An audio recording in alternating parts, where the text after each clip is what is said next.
저와 여러분들이 베푸신 하나님의 은혜가 늘 차고 넘쳐서 저와 여러분들의 삶에 항상 넉넉함이 되고, 그리고 거뜬한 승리가 되는 그런 은혜의 삶이 우리 가운데 항상 펼쳐지기를 주님의 이름으로 축복합니다. 절 따라하겠습니다. 나는 주 안에서 항상 행복합니다. 나는 주 안에서 반드시 승리합니다. 고백대로 될 줄 믿습니다. 오늘 주어진 말씀을 통해서 이제 다음과 같은 것들을 나누려고 하는데요. 사실 오늘 본문 중에 1절 말씀은 몇 주 전에 살펴본 본문이기도 한데요. 기억하시는 분이 계실지도 모르겠습니다. 하나님께서요, 이스라엘 백성들을 가나안 땅에 들여보내시면서 한 가지 중요한 약속을 하신 바가 있었죠. 그리고 그 당부를 또 함께 하셨었는데요. 그리고 그 약속과 당부를 엮어서 말씀하셨는데요. 하나님이 내리셨던 당부는 뭐였냐면은 아주 심플 단순했습니다. 내가 명한 명령을 너희는 지켜 행하라는 한마디 명령이었었고요. 그에 따른 축복은 세 가지로 말씀하신 바가 있었는데요. 그들이 가나안 땅에 들어갔을 때 첫째로 거기에서 살게 하시겠다라는 약속이었고요. 둘째는 번성하게 하시겠다는 약속이었고요. 셋째는 그곳을 차지하게 하시겠다라고 하는 세 가지 축복의 약속을 주신 바가 있었습니다. 첫 번째, 산다라고 하는 것은 기본적인 생존과 관련된 평범한 것처럼 보여지겠지만, 그래서 대단한 축복 같지 않아 보여지죠. 그러나 그렇지 않습니다. 당시 목숨을 건 가나안 정복 전쟁을 앞두고 있던 백성들로서는 너무나 중요한 하나님의 약속임을 우리는 알 수가 있는 것이죠. 왜냐하면 전쟁을 치르게 될 텐데 거기서 살려주시겠다는 거니 얼마나 큰 축복의 약속이 되는 것이겠습니까? 그리고 둘째, 번성하게 하시겠다는 것도 큰 약속이죠. 불어나고 넘쳐나고 모자람 없게 하시겠다라고 하는 약속이니까 쓰고도 남음이 있다는 것은 언제나 축복의 조건이 아니겠습니까? 풍족함은 그게 무엇이든지 간에 하나님이 부어주시는 은혜 중에 하나인 것이 분명한 것이죠. 그래서 우리는 지난번에 그 말씀을 볼 때 이 번성함의 축복을 두 가지로 나누어서 살펴봤었는데요. 신앙의 번성함과 생활의 번성함 두 가지로 나누었었습니다. 그래서 신앙의 축복과 생활의 축복은 서로 균형 잡혀서 인생들에게 주어지는 것이 가장 좋다라고 했었죠. 그런데 대부분의 사람들은 신앙의 결핍에는 무덤덤합니다. 그러나 삶의 결핍에는 굉장히 두려워하고 민감하며 무서워하는 경우들이 많다고 했죠. 그리스도인들조차도 가만히 보면 때로는 신앙의 높은 가치를 스스로 평가절하하는 그런 경우들이 생기는 것을 볼 수 있단 말입니다. 자녀들에 대한 신앙 교육이 실패하는 원인들 중에 하나가 이런 부분이 되기도 하는 것이죠. 신앙생활은 하지만 신앙생활의 가치를 스스로 높게 두지 않는 그러한 우리들의 모습, 그런 것들이 영향을 주게 된다는 뜻이 된다는 말입니다. 그러나 여러분, 그 결핍이 신앙의 결핍이든지 아니면 삶의 결핍이든지 간에 모든 결핍은 하나님 앞에서 반드시 채워져야 하는 절박한 숙제라는 것은 변함이 없는 것입니다. 그래서 우리는요, 우리 속에 있는 모든 종류의 결핍이나 부족함에 대하여 다 하나님께 채워주심을 구할 수 있어야 하는 것입니다. 왜냐하면 하나님만이 우리의 결핍을 채우실 수 있는 것이기 때문이죠. 그리고 세 번째, 하나님이 약속하신 축복은 너희가 차지하리라는 약속이었습니다. 이것은 강력한 소유의 개념을 지닌 축복의 종류라고 말씀했었죠. 완벽한 나의 것으로 하나님이 복을 주신다, 그런 이야기가 되겠으니까요. 차지하는 축복이라는 것은요, 단순히 갖는 축복과는 성격이 다르죠. 다시는 빼앗기지 않아도 되는 축복을 의미하는 것이 그 말씀 속에 담겨 있는 것입니다. 그래서 다시 없어질 것을 걱정하지 않아도 되는 축복, 누구도 나의 소유나 내가 누리는 것에 대해 반대하거나 반박하지 않을 만큼 완벽한 내 것으로 인정될 수 있는 축복, 바로 그런 것을 말하는 겁니다. 이것이 하나님이 나의 차지가 되게 하시겠다라고 하신 이 놀라운 약속의 축복의 내용이라는 것이었죠. 며칠 전 새벽 예배 시간에도 이런 말씀을 나눈 적이 있었는데요, 하나님께서 복으로 주시는 하나님의 기업이 있고 자신들이 땀 흘려 쟁취하여 얻는 세상의 기업이 있다라고 말씀을 했는데요, 하나님이 주시는 하나님의 기업과 내가 수고하여 땀 흘려 얻는 세상의 기업은 모양은 틀리지 않다고 했죠. 재물일 수도 있고 평안함일 수도 있고 여러 가지 종류가 있을 수 있겠죠. 겉모양은 다르지 않습니다. 그러나 이 두 가지에 엄청난 차이점이 있다라고 말씀한 바가 있었는데요, 그 차이점이 어디에 있는가? 세상의 기업은요, 뺏거나 뺏길 가능성이 항상 있는 것이다. 그래서 세상의 기업은 끝까지 나의 것으로 남으리라는 보장이 없는 성격을 갖는다라고 했었죠.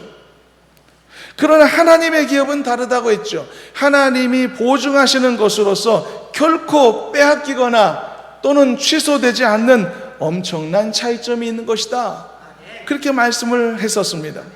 그래서 하나님의 기업은 영원히 나의 것이 되고 나의 공로가 될 것이며 나의 자랑이, 주 안에서의 나의 자랑이 될 수 있는 것이라고 했죠. 빼앗기지 않을 것이라는 약속, 이것이 바로 하나님께서 가나안에 들어가게 될 이스라엘 백성들에게 주셨던 세 가지 축복 중에 한 가지 약속이었던 겁니다. 너희가 가서 그것을 차지할 것이다, 빼앗기지 않는 너희 것이 되게 할 것이다 라고 말이죠. 그런 이것이 얼마나 큰 하나님의 축복이겠습니까? 여러분, 그렇지 않나요? 하나님이 주신 것이 많든지 적든지 간에 그것이 소멸되거나 이 손가락 사이로 새어나가지 않는다면 그것이 큰 복이 아닐까요? 아무리 많이 얻으며 산다고 하더라도 이쪽 저쪽으로 다 새어나가면 내가 가진 것이 어디 있겠습니까? 하나님이 주신 것이 소박하고 작은 것이라고 할지라도 그것이 나의 것이 되게 하시는 은혜, 내가 차지하는 나의 것이 되게 하시는 은혜가 그래서 너무나 소중한 것입니다. 저와 여러분의 삶이 소박할지라도 대단할지라도 그리 왕성하거나 이 자랑할 만한 것이 되지 않을지라도 하나님이 여러분들에게 주신 그 작고 소박한 것을 지켜줄 수 있도록 인도해 주셔서 항상 빼앗기지 않는 여러분들이 것이 되게 하시는 그 은혜를 경험하는 여러분들이 되셨으면 좋겠습니다. 그러면 어떤 상황 속에서도 우리는 그 은혜 안에 만족함을 경험할 줄로 믿습니다. 그런데 하나님이 약속하신 이 세 가지 축복을 그들에게 말씀하시면서 단지 조건은 한 가지만 내 것이었다라고 말씀했죠. 그게 뭐였습니까? 너희는 내가 한 모든 명령을 지켜 행하라. 한 가지 명령밖에 없었던 겁니다. 이것이 하나님께서 그들에게 보기를 원하셨던 소박한 기대하심이었던 것이고, 또한 이것은요, 하나님의 진심과 깊은 사랑이 담겨있는 놀라운 말씀이기도 하다고 했죠. 하나님이 내 것인 이 한마디 조건은 하나님이 약속하신 지금 설명한 이 세 가지 축복과 비교한다면 너무 작은 것입니다. 너무 소박한 그런 바람이신 것이죠. 그럼에도 불구하고 하나님은 모든 사람들이 이 조건에 다 충족되기를 원하신다는 거죠. 그래서 모두가 한 사람도 빠짐없이 이 약속된 복을 모두가 누리기를 원하시는 하나님이시다. 이것이 하나님의 진심이라는 것을 이해해야 하는 그런 우리가 되어야 한다는 것입니다. 나를 향한 이 하나님의 진심이 있기 때문에 오늘날 우리도 이 약속의 말씀을 조금도 의심 없이 기쁘게 받을 수가 있는 것이라는 말씀이죠. 여러분, 하나님과의 깊은 교제를 원하신다면 하나님을 오해하지 않는 진심을 깨닫는 은혜가 있기를 바랍니다. 하나님의 진심이 의심되면 교제할 수 없습니다. 여러분, 사람들 사이에서도 상대방의 진심이 의심되는데 어떻게 사업을 하겠으며 거래를 하겠으며 사랑을 주고받겠습니까? 불가능한 것입니다. 상대방의 진심이 나에게 이해되고 받아들여질 때 우정도 쌓이고 사랑도 쌓이고 사업도 할 수 있고 그런 건 아니겠습니까? 하나님과의 깊은 교제 가운데로 나가야 될 우리와 같은 성도들에게 있어서 그래서 중요한 것은 하나님의 진심을 깨닫는 것입니다. 나를 향한 하나님의 진심은 무엇인가? 나에게 다 퍼주기를 원하시는 것입니다. 나에게 모든 자격을 갖추게 하시고 약속하신 모든 영육간의 은혜를 나에게 베풀기를 원하시는 하나님이신 것입니다. 사람 고르지 않으시는 하나님이신 것입니다. 구별하지 않으시는 하나님이신 것입니다. 우리 모두에게, 모든 각 사람에게 차별 없이 누구나 하나님 앞에 가까이 나오게 하시고 그리고 약속하신 복과 은혜를 베풀기를 진심으로 기뻐하시는 하나님이시다. 이것이 하나님의 진심이라는 것을 잊지 않고 그리고 그 진심을 붙들고 더 가까이 하나님 앞에 나아가기를 힘쓰는 우리 모두가 되기를 주님의 이름으로 축원합니다. 유원지나 놀이공원 같은 데 가면은요, 적은 돈을 내고 게임을 해서 큰 상품을 가져가도록 하는 게임들이 있지 않습니까? 그런데 그 게임을 운영하는 사장님의 속마음은 어떨까? 일단 많은 사람들이 와서 게임을 즐기기를 원하겠죠? 그러나 거기에 그치는 것이 아니라 모든 사람들이 1등상을 타기를 원할까요? 사장님이? 절대 그렇지는 않을 것입니다. 왜냐하면 그렇게 되면 사업 망하니까, 큰 손해가 날 테니까. 반면에 사람들은 왜 적은 돈을 내고 그 게임에 도전을 하게 될까요? 이유가 뭘까요? 적은 돈을 내고 더 비싼 1등 상품을 타고 싶은 마음이 있기 때문이 아닙니까? 이해관계가 심각하게 충돌되는 것이죠. 게임을 만든 사람과 게임에 참여하는 사람의 마음이 전혀 같지가 않더라, 그런 이야기입니다. 그래서 이 두 사람 간에는 보이지 않는 긴장감이 흐르게 되어 있죠. 한쪽은 빼앗기지 않으려고 하고 한쪽은 더 많이 뺏으려고 하고, 그런 긴장감이 있는 겁니다. 세상에서 이루어지는 모든 거래들도, 인간적 관계들도 이런 관계 속에 있는 경우가 얼마나 많은지요. 어떤 사람은 비싸게 팔고 싶고요, 어떤 사람은 더 싸게 사고 싶고요. 그 관계 속에서 거래가 성사되긴 하지만 묘한 긴장감이 언제나 상존하는 것, 바로 그것이 인간관계, 거래관계가 아니겠습니까? 그러나 하나님은 다르시다는 것이죠. 하나님은 진심으로 우리 모두가 복받기를 원하시는 것이죠. 우리가 하나님이 예비하신 모든 영육간의 은혜를 빠짐없이 누리고 하나도 놓침이 없이 하나님의 은혜 가운데 공급받기를 원하신다. 이게 나를 향한 하나님의 진심이라는 것을 잊지 않은 우리가 되기를 간절히 소망합니다.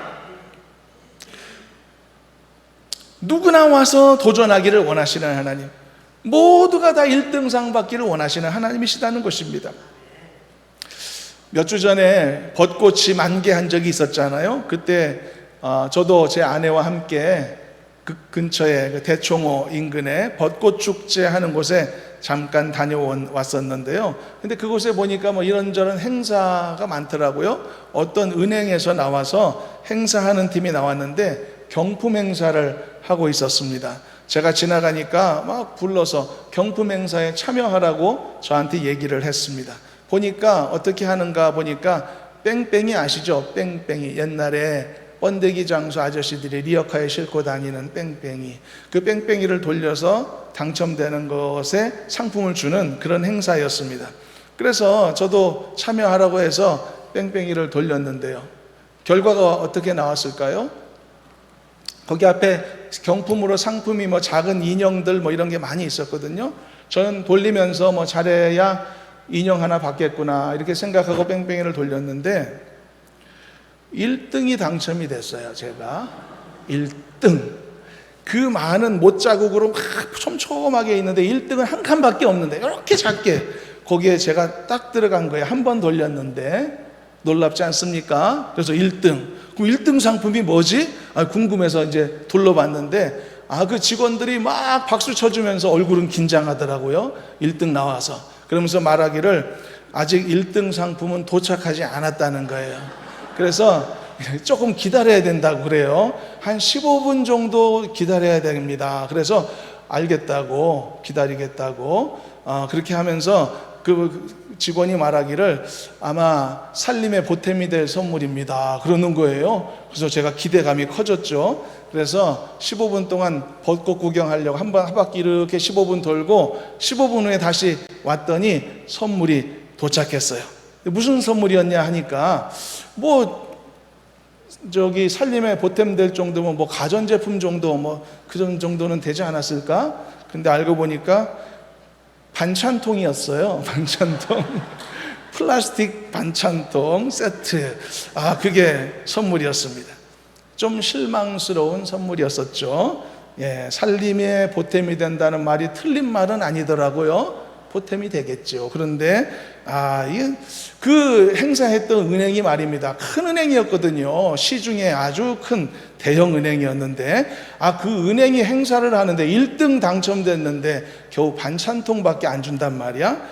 은행이 이 정도 배포밖에 안 돼? 그래서 제가 좀 실망이 컸었습니다.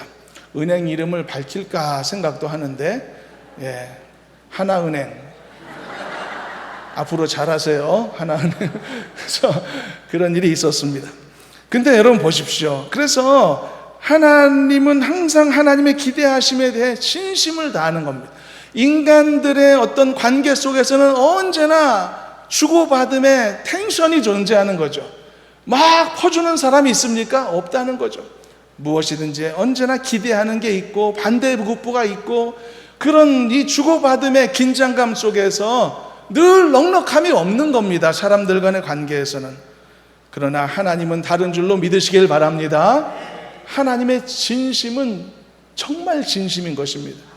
조금도 그 구김없이 우리 모두가 복받기를 원하시고 우리 모두가 믿음의 승리를 이루기를 원하시는 것이죠. 이 하나님의 진심을 의심하지 않을 때 비로소 우리의 신앙이 견고히 서갈 수 있는 것입니다. 인간관계도 의심이 사라지지 않으면 어떻게 신뢰가 쌓입니까? 하나님과의 관계도 이 진심을 붙잡고 의심치 않게 될 때 우리의 신앙도 자라고 하나님의 은혜도 우리 가운데 넉넉하게 부어지는 줄로 믿습니다.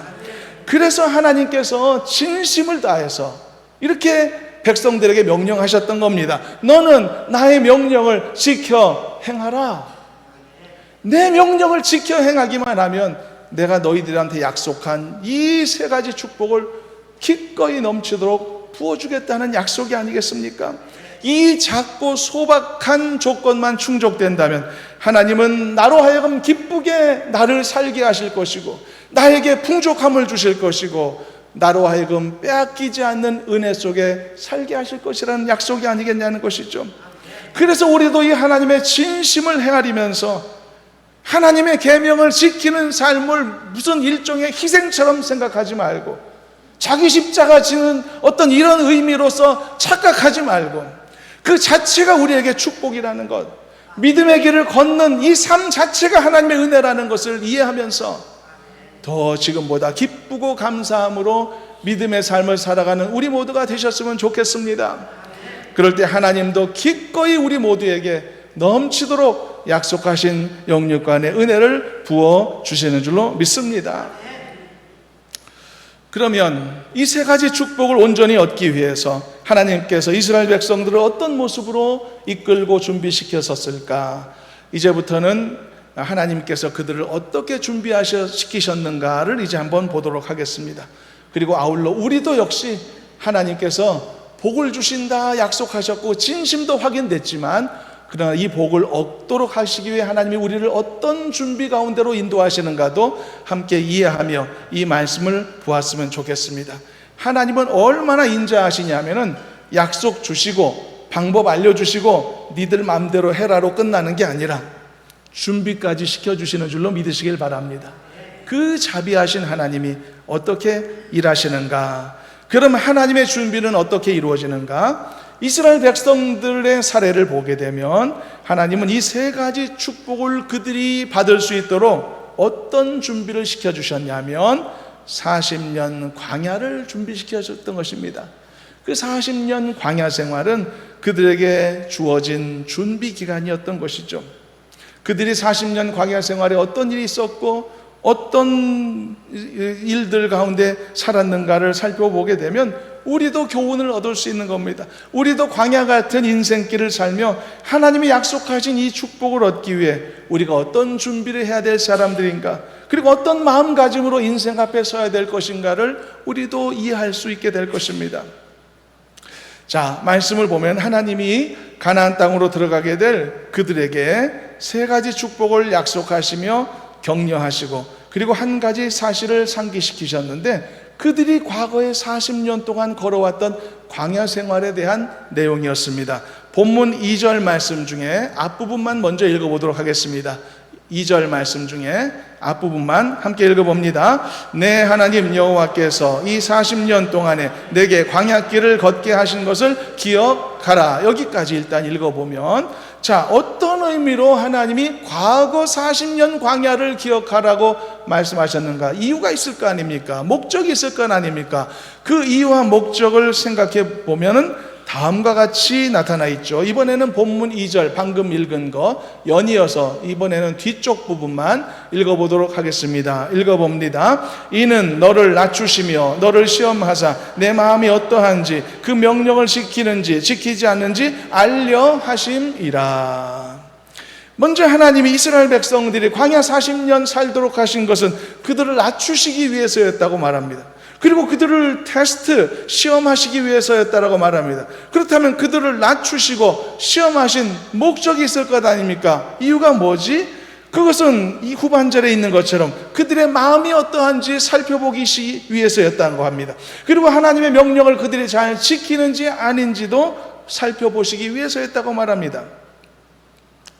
왜 이런 공식이 가능한가? 사실 여러분, 사람은 낮아짐을 경험하면서 자신이 어떤 사람인지가 드러날 때가 참 많습니다. 그리고 사람은 삶에서 시험이라고 하는 것을 겪게 되었을 때 자신이 어떤 신앙인인가가 드러나기도 하죠. 평범한 삶을 살고 있을 때는 내가 어떤 사람인지 내 자신도 모를 때가 많습니다.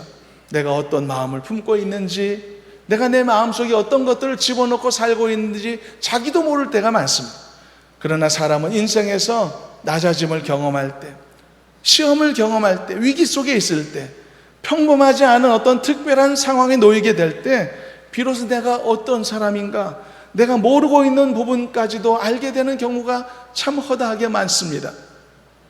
요즘 사람들 사이에서 자주 사용되는 관용어구 중에 이런 말이 있더라고요. 옛날에는 이런 표현 안 썼던 것 같은데, 나 이거 좋아했었네, 뭐 이런 이야기들을 사람들이 하더라고요. 이게 무슨 의미냐 하면, 나 자신에 대해서 나도 몰랐던 걸 내가 어쩌다 보니 알게 됐네, 뭐 이런 이야기 아니겠습니까?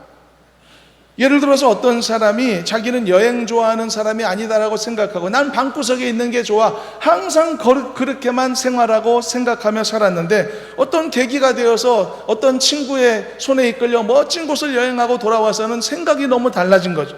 또 다른 곳을 여행하고 싶은 욕망이 내 안에 꿈틀거림을 경험하게 되고, 그제서야 그 사람은 자기에 대해서 알게 된 겁니다. 내가 방구석 좋아하는 사람이 아니었구나. 여행도 좋아하고 활동도 좋아하는 아주 모험적인 기질을 가진 사람이었구나. 내가 이런 사람이었네. 스스로 알게 되는 경우들도 많이 있는 것 아닐까요? 이렇게 사람은요, 평범한 일상에 갇혀 있을 때는 자기가 어떤 사람인지 자기도 모를 때가 많단 말이죠. 그리고 이것은 자기의 믿음에 대해서도 마찬가지입니다. 평생 평범하고 안정된 신앙생활을 해온 사람은 자기 믿음이 어떤 믿음인지 스스로 모를 때가 많습니다. 검증돼 본 적이 없으니까. 내가 얼마나 작은 믿음인가, 얼마나 큰 믿음인가. 왜냐하면 평범한 삶에는 진면목이 드러나기 어렵으니까 그런 것이죠. 그냥 집 근처 마트나 다녀오고 가까운 거리 출퇴근하는 그런 정도로만 사용하면 내가 타고 있는 차가 성능이 좋은지 나쁜지 잘 모릅니다. 그러나 그 차를 타고 비포장도로를 가거나 뭐 제한속도 없는 고속도로를 달리게 되면 그제서야 이 차의 성능이 나타나게 되죠. 내 믿음도 그렇습니다. 내가 광야 같은 인생길을 걸어가며 때로는 낮아짐도 경험하고 어떤 어려운 시험도 맞닥뜨리게 될 때 비로소 내 믿음이 어떤 수준인지가 드러나는 거죠. 그래서 많은 경우 다른 곳이 아닌 광야에서 자아를 발견하는 경우가 많은 것입니다. 여기에서 의외의 결과가 나타날 때가 많죠. 어떤 사람은 평소에 아주 강한 믿음을 가진 것처럼 보였는데 실제로 광야 생활 속에 들어가 보니까 아주 실망스러운 경우도 있겠고, 어떤 사람은 평소에는 아주 소심해 보이고 연약한 믿음처럼 보였는데 실제로 광야에 던져놓아 보니까 놀랍도록 강인한 모습을 보여줄 때도 없지 않아 있을 거란 말입니다. 이렇게 나 자신도 잘 모르는 나의 모습을 제대로 대면하고 그리고 아는 일에 있어 인생의 광야만큼 효과적인 장소는 없다는 이야기죠. 그래서 하나님은 이스라엘 백성들을 이 가나안 땅에 들여보내시기 전에 40년의 광야 생활을 지나게 하셨던 것이죠.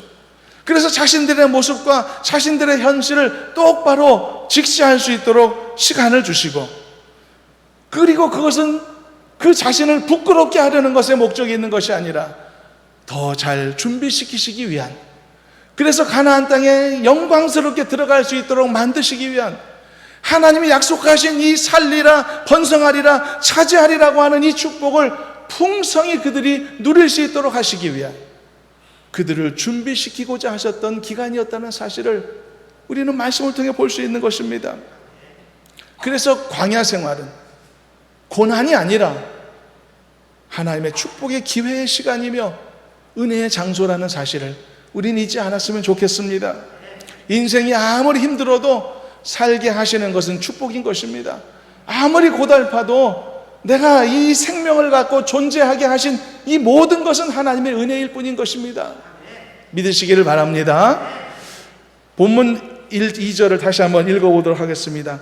이 하나님의 의도가 어디에 있는가를 다시 한번 확인하면서 2절을 합독합니다. 내 하나님 여호와께서 이 40년 동안에 내게 광야길을 걷게 하신 것을 기억하라. 이는 너를 낮추시며 너를 시험하사 내 마음이 어떠한지 그 명령을 지키는지 지키지 않는지 알려 하심이라.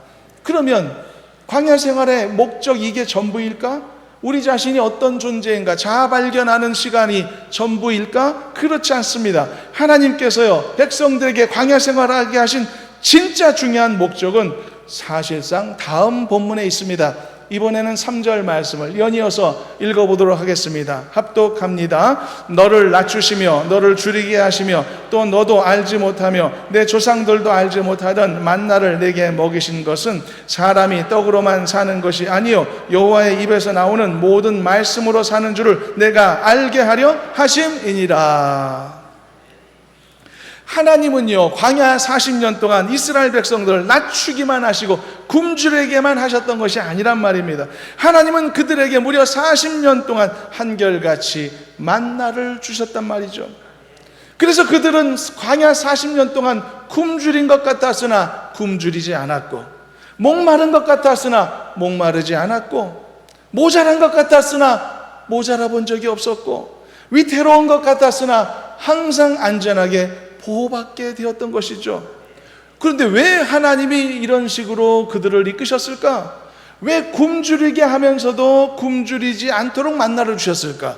왜 목마르게 하셨으면서도 나중에는 바위를 깨뜨려 물을 주셨을까? 왜 악한 적들의 공격을 받아 위태롭게 하시면서도 또 한편으로 기적같이 그들을 보호하셨을까?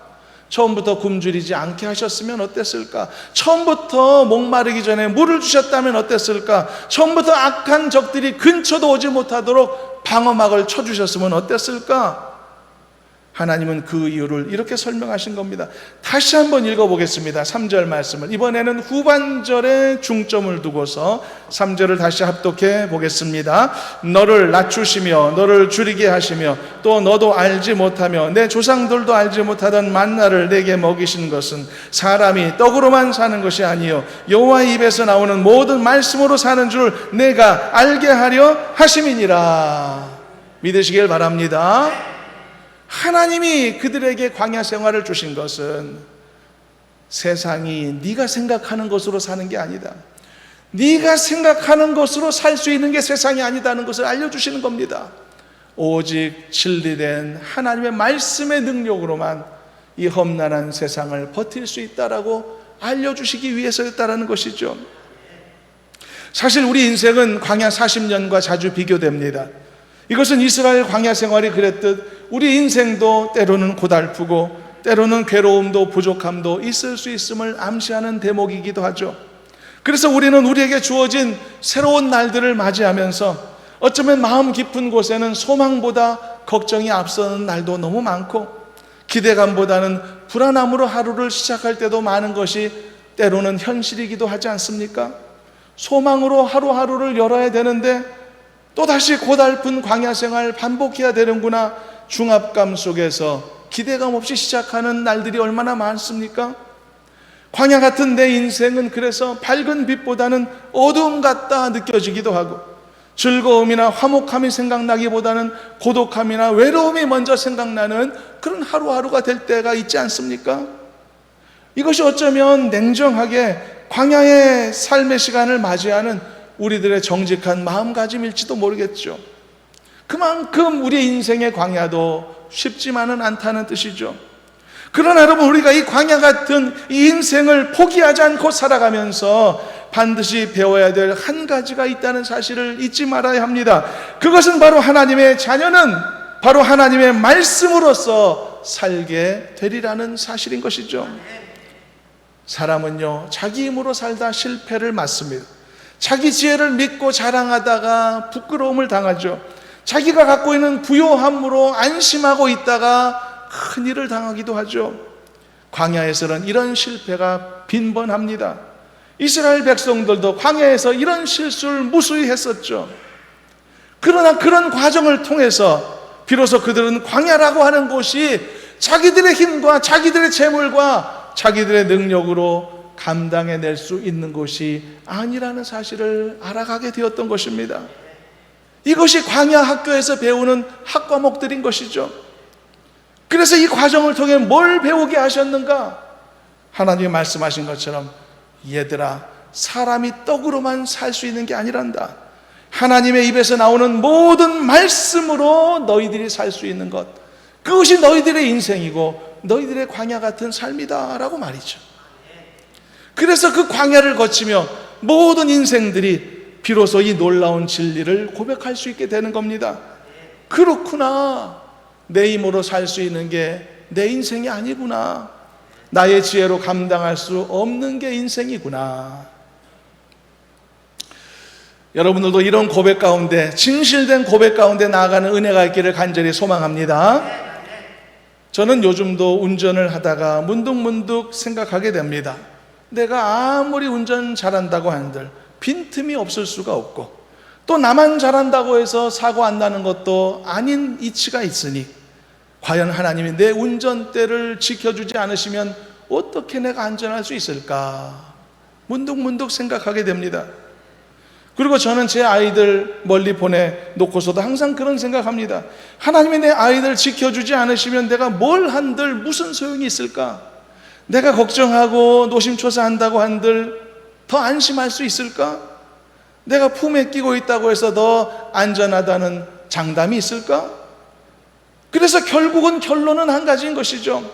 하나님이 지켜주셔야 지켜짐을 받는다는 것이고요, 내가 뭘 한다고 해서 되는 게 아니라는 사실, 하나님이 보호해 주실 때 보호받을 수 있다는 사실을 늘 살며 깨닫게 되는 것이 아닙니까? 광야는 이렇게 힘들고 어려운 곳입니다. 그러나 이런 소중한 지혜를 깨닫는 곳이기도 하다는 사실을 잊지 않았으면 좋겠습니다. 그렇습니다. 우리 인생이, 각자의 삶이 광야 같아서 힘겨운 게 있을 수 있고 어려움이 오고 갈 수 있습니다. 그러나 그 과정을 통해 하나님이 나에게 무엇을 기대하시는가를 잊지 않았으면 좋겠습니다. 나에게 무엇을 가르쳐 주시려는지를 잊지 않았으면 좋겠습니다. 그리고 궁극적으로 나에게 이런 준비를 시키심으로써 어떤 복을 나에게 부으기를 기대하고 계시는가도 잊지 않으셨으면 좋겠습니다. 이 하나님의 진심을 우리가 의심하지 않고 그 하나님의 진심과 나의 믿음이 맞닿을 수만 있다면 만만치 않은 광야 같은 우리의 인생길이라고 할지라도 우리 모두는 얼마든지 넉넉히 감당하고 이기며 승리하게 될 줄로 믿습니다. 나는 광야 같은 나의 인생을 통해서 바로 이러한 진리를 더 깊이 알아가게 되고 또 재차 3차 확인하며 살아가게 되는 것입니다. 바로 이것이 이스라엘 백성들에게 가나안 땅을 주시고자 하셨던 하나님께서 그들에게 광야 생활을 주셨던 준비의 과정이었다, 그런 이야기가 되겠습니다. 그래서 우리도 역시 동일한 원리로 하나님이 보내신 광야에서 살고 있지 않습니까?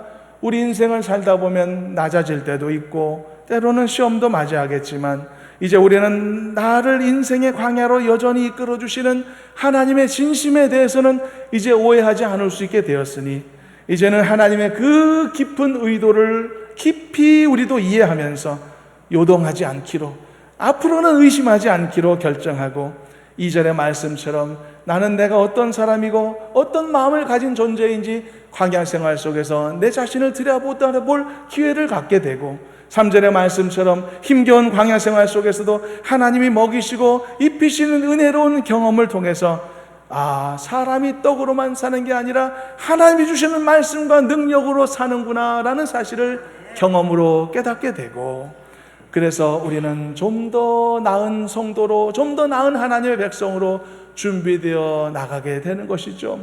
우리도 잘 준비되었으면 좋겠습니다. 그래서 여러분들에게 주어진 광야 인생길 멋지게 잘 힘차게 감당하는 은혜가 있으면 좋겠습니다. 그리고 여러분, 그럼에도 불구하고 광야는 괴롭고 힘든 것 아니겠습니까? 그래도 두려움이 있다면, 그러나 여러분 기억하시길 바랍니다. 두려운 광야 생활이라고 할지라도, 힘든 내 인생이라고 할지라도 하나님은 기본적으로 준비하신 은혜가 있다는 사실, 그것이 마지막 4절인데 이 부분을 읽고 마치도록 하겠습니다. 이번에는 마지막 4절 말씀, 이 험한 인생 광야를 걷지만 하나님이 나에게 필요한 기본적인 모든 것들을 그래도 베풀어 주신다는 사실을 확인할 수 있는 은혜로운 말씀 함께 합독합니다. 이 40년 동안에 너의 의복이 헤어지지 아니하였고 너의 발이 부르트지 아니하였느니라. 믿으시기를 바랍니다. 말씀을 맺습니다. 여러분들에게 주어진 인생의 광야 잘 감당하시기를 바랍니다. 광야는 하나님의 말씀으로만 살아갈 수 있는 곳임을 잊지 마시기를 바라고, 그래서 기꺼이 하나님의 모든 명령을 즐거움으로 지켜 행하는 신실한 성도의 삶이 되어지기를 바랍니다. 그래서 하나님이 약속하신 가나안 땅에서 살고 번성하고 차지하게 하셨던 이스라엘 백성들의 모습처럼 하나님이 예비하신 모든 영육간의 은혜를 여러분들도 잘 준비된 영혼이 되어서 그리고 살고 차지하고 그리고 누리는 은혜 속에 살아가시기를 바랍니다. 그리고 인생을 살아갈 때 두려움을 떨쳐내시기를 바랍니다. 이스라엘 백성들 광야 생활 어렵다고는 했지만 돌이켜 보니까 하나님이 말씀하신 것처럼 너의 의복이 헤어지지 않았고 너의 발이 부르트지 않도록 내가 그래도 지켜주지 않았느냐. 이 약속, 이 말씀을 여러분 기억하시면서 어려울지라도 반드시 나로 하여금 살게 하시고 피할 길을 주시는 은혜의 하나님 되신다는 사실을 늘 기억하면서 지금보다 더 용기 내어 주어진 삶을 믿음으로 잘 감당하고 이겨내는 온 성도 되기를 주님의 이름으로 축원합니다. 기도하겠습니다. 하나님 감사합니다. 은혜와 사랑으로 항상 인도해 주셔서 감사합니다. 하나님의 약속이 우리 가운데 이루어지기 위하여 우리는 좀 더 준비된 영혼들이 되게 하여 주시옵시고 하나님의 진심을 조금 더 의심하지 않는 신실한 성도들이 되어서 하나님과 더 깊은 교제 속에 나아가도록 도와주시옵소서. 예수님의 이름으로 기도하옵나이다. 아멘.